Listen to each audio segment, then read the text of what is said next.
Hey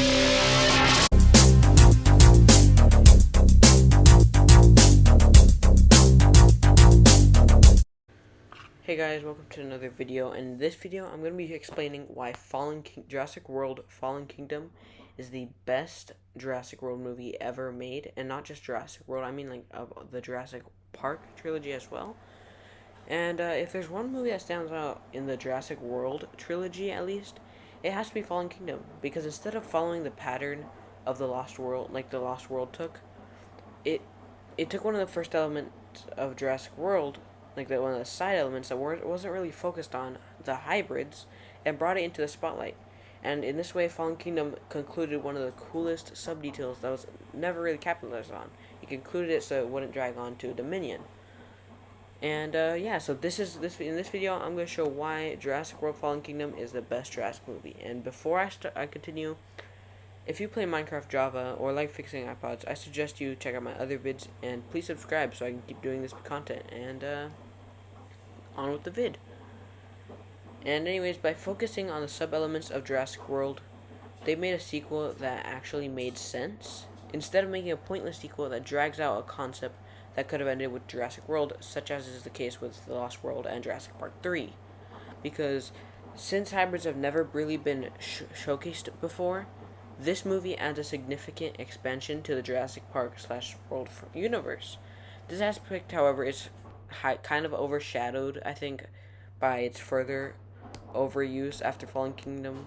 Really, with the hybrids, like, it's been really exploited, the idea of the hybrids. And so one of the best parts, though, about Jurassic World Fallen Kingdom is the pacing, because unlike, for example, Dominion, where you feel like you're watching a 4 to 6 hour movie, it really has like the perfect pacing. Like, it'll go really fast. It starts kind of slow, but after the first 20 minutes, it gets faster, only to dip down sometimes. For example, like after they leave Nublar, or during what is, in my opinion, one of the best scenes in all of Jurassic World, the auction scene, where they just cut certain parts perfectly. They splice it together perfectly between the screen that shows the money, the dinosaurs that be auctioned, the hammer thing the guy smacks down, and Owen and the other characters who are just glancing over and trying to escape the prison, for example.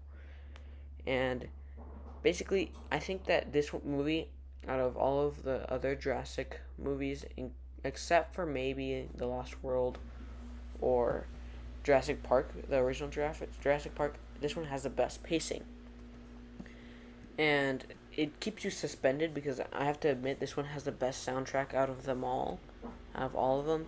And like, the lighting is perfect, the CGI is perfect. There's a lot of the visuals are just perfect, and basically, it just has great cinematography.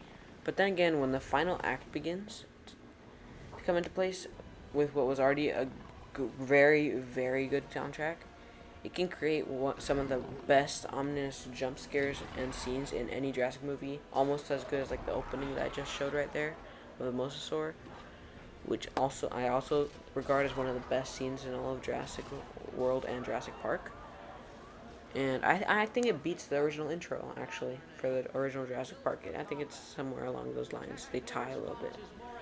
And even after a rewatch, Jurassic World Dominion isn't as good as Jurassic World Fallen Kingdom, and to be honest, Jurassic World Fallen Kingdom could exist in theory without Dominion. Like, this Jurassic World Fallen Kingdom could be a perfect end to the Jurassic franchise, with maybe just a spin-off show at the end explaining how humans adapt to having dinosaurs in the world. And I'm just saying this because, first of all, the clone girl that they could drag on into the into Dominion just for like plot convenience, they basically just explained her here in Jurassic World Fallen Kingdom. Just explained that Lockwood wanted a granddaughter. You don't have to get into more detail about that, because then you'll end up probably subduing it, like watering it down, as what happened in Dominion. And also, the movie does have like one of the most predictable betrayals, and it's not perfect. Like, I've seen a few people rant about how bad they think it is, and some of their points are valid, but still, It's still a great movie that I still think beats the OG Jurassic Park, because the OG Jurassic Park is a good movie for its time, and it's still good on rewatch. But overall, it's a little boring because aside from like the T-Rex chase, the kitchen scene, the final fight, it's not really that interesting, to be honest. I mean, it's still interesting. Like, you get all that exposition. It really sets up the premise for the rest of the movies, and it's necessary. But the stuff that comes after it is still gonna be better than it. It's like saying, like, if you're saying that the OG Jurassic Park is better, you're either just really nostalgic, or you have a bias because you don't get the same setup of characters in the Jurassic World trilogy. And it's really like saying that the first iPod is better than the iPod 7th generation, the last one they made. Because while the 7th generation, for example, has flaws, it's still overall going to be better than what first came out. And, well, that's why I think Jurassic World Fallen Kingdom is the best Jurassic World movie. And, anyways, please subscribe and tell me what you guys think in the comments. And don't forget to like, and subscribe also, so I can keep making this content. And if you check out my latest Minecraft Bed Wars vid with new YouTuber Dank. And anyways, see you guys in the next vid. Thanks for watching.